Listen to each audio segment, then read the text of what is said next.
Hey everybody, welcome to my Suburban Oasis. My name is Soleil and I garden in Zone 6A in mid-Michigan, and today we're going to do a couple of projects. First, we're going to start out by planting some back and black sedum, and I'll tell you all about that in just a second. And then we are going to pull some kind of gone over allium foliage from our Purple Sensation allium. It got really hot here and humid, and things just absolutely did not do well during that period of time, so they went over quite fast this year, and I'm just going to pull them out and we'll see how it goes. Alright, let's get started with that back and black sedum. So here in this garden bed we have full sun, and you can see we have some hostas right now along with some Paint the Town magenta dianthus, which is beautiful. And even though the hostas are doing really well right now, I don't think they're going to do very good come July, so I want to pull those out. We're not going to do that today, but we will do it soon. Now, this back and black sedum is planted or going to be planted on the south side of this tree. So this tree is in a rather new garden bed right here. There used to be a maple right over here, and there was a maple right over here, and so it was in full shade before, but now that those are gone, it is full sun. So I want to get this sedum in, get it started, and then later on we'll come through and we'll remove the hostas and either, I don't know, give them away or find a new spot for them in the garden. So let me tell you a little bit about that back and black. First off, we're going to put a picture of this plant up because it's not looking so great right now. I bought this last fall. I bought it on half off. It was $18.99 and it was marked down to $9 at the end of the season. And I didn't have any back and black sedum, so I thought I would get this one. Well, I put this out front here in the spot just to see how it would look and left it overnight, and the deer or something else came through and nibbled on it. But that's okay, we'll just pretend it was a Chelsea chop. So we'll show you this nice picture of this plant so you can see what it actually looks like when it's going to be whole. I have come through since then and sprayed for deer. So Back in Black is part of the Rock and Grow series by Proven Winners, and it is absolutely stunning because it has a really nice contrast with kind of this pinky, deep red bloom, and then it has really almost black foliage, so it's a nice contrast, and it gets about 24 inches tall and about 26 inches wide. This is a really hardy variety. It's good all the way down to zone 3, and it's heat tolerant all the way up to zone 9. So for those of you who have really hot summers, this is a plant for you. And those of you who have really cold winters, this is the plant for you. Now, they don't like to be planted in a really wet area, and this is not a wet area. This is actually a really dry, full sun area. It does bloom in late summer to early fall, so it brings a lot of interest at that time of year. And then if you leave the seed heads on over winter, it can also bring some nice winter interest. So all in all, a really nice plant with a couple seasons of interest. So we're going to get this planted now.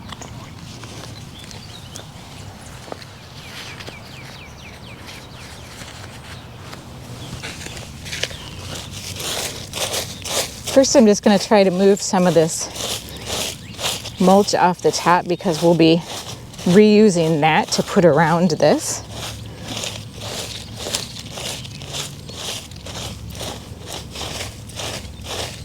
Hopefully it won't be too hard to dig in this soil.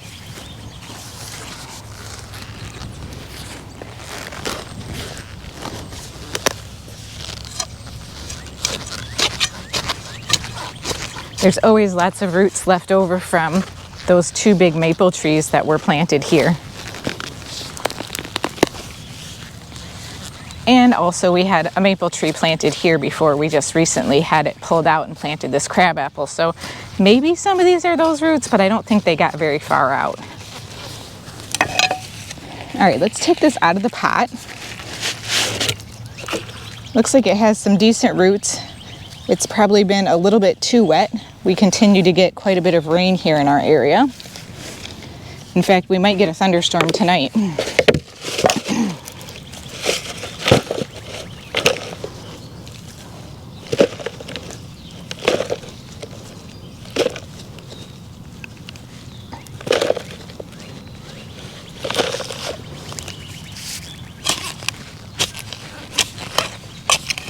I want to plant this sedum a little bit high because what I don't want to have happen is have it get swamped in our clay soil. It can tolerate clay soil, but it definitely does not want to be planted down low.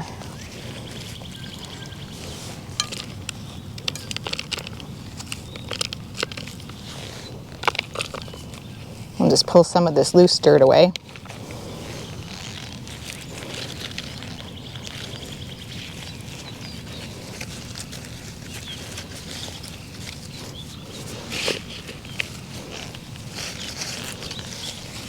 Actually, it seems like it's been grown in like a pine bark mix, which is just fine.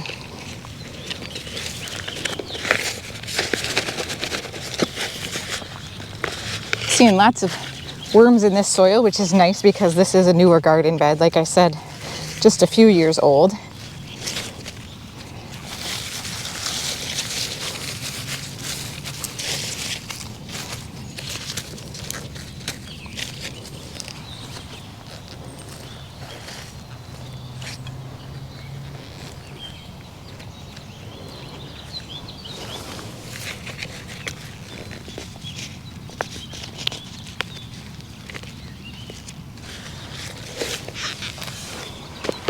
And yes, I'm going to leave the tag there just for a little bit as I get used to that plant being there. I like to do that with some of my newly planted perennials or annuals just so that I can remember exactly what they are, how big they get, and then I take them into my house and I have a photo album in which I put all of the labels.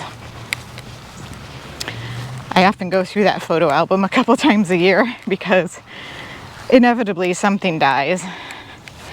And I either have to replace it or, well, it just dies.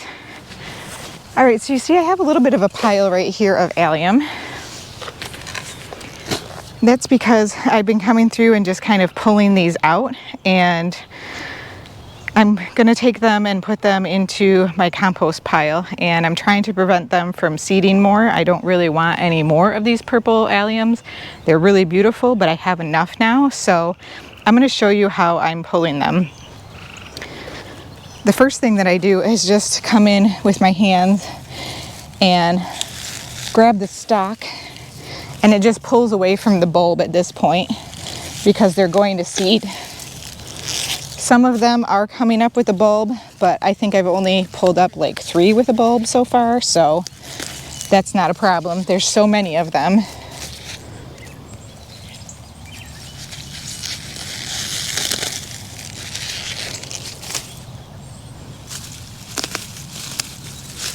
And then I'm just grabbing the extra foliage that is around.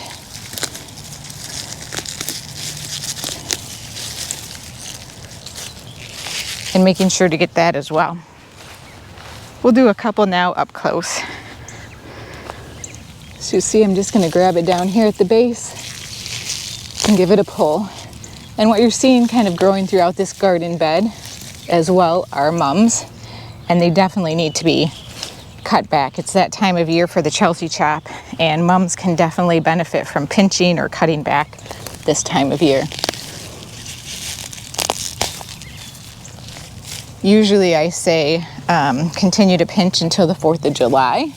It's a nice little rule of thumb in my particular area.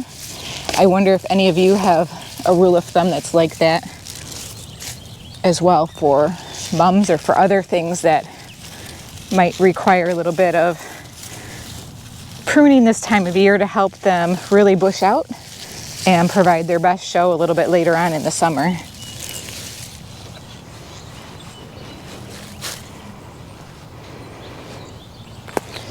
I'm not sure if this is daffodil or purple sensation. I think it's purple sensation.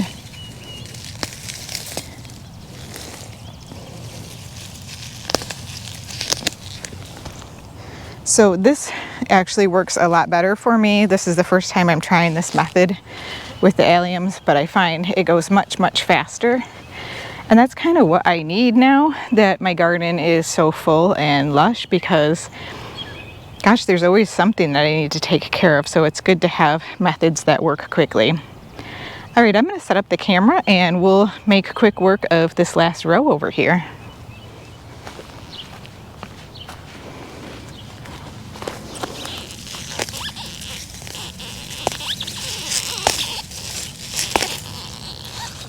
That is my toe squeaking up against one of the alliums. That's so funny. I thought only the pig squeaks were squeaky.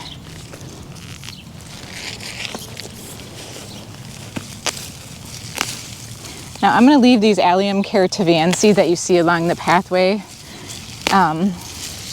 because not all of them are ready to go over yet.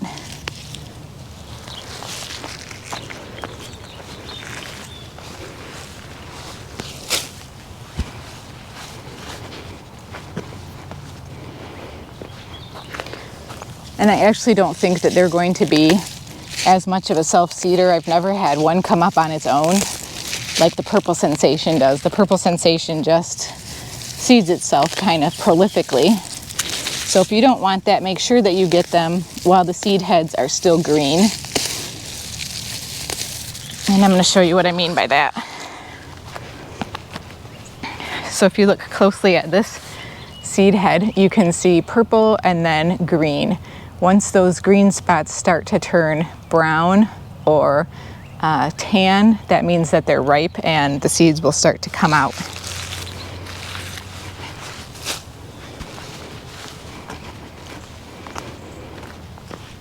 So that's what we're trying to avoid with what we're doing today.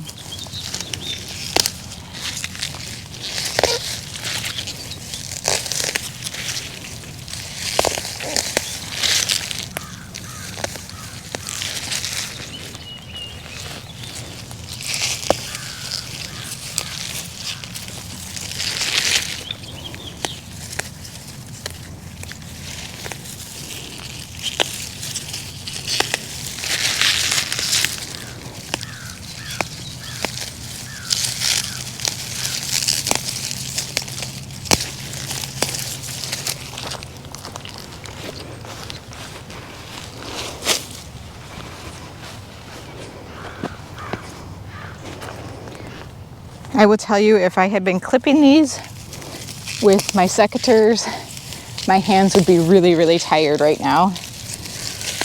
So I appreciate this method more than you know. This is kind of a little bit like the method that I use with hostas, except I don't really even have to wiggle it. I just have to tug.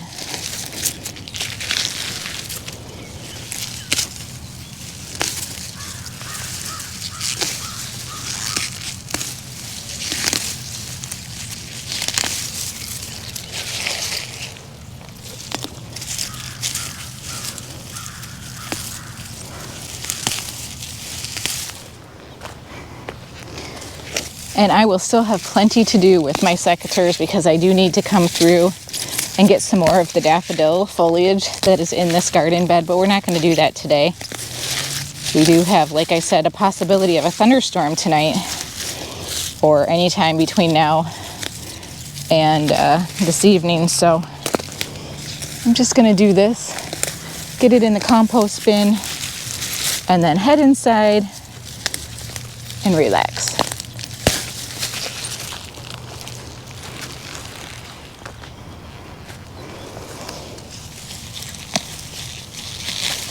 This is making such a huge difference in the way that the bed looks. It's going to look a whole lot more groomed and tidy. These Bobo hydrangeas will have more space, as will the boxwoods.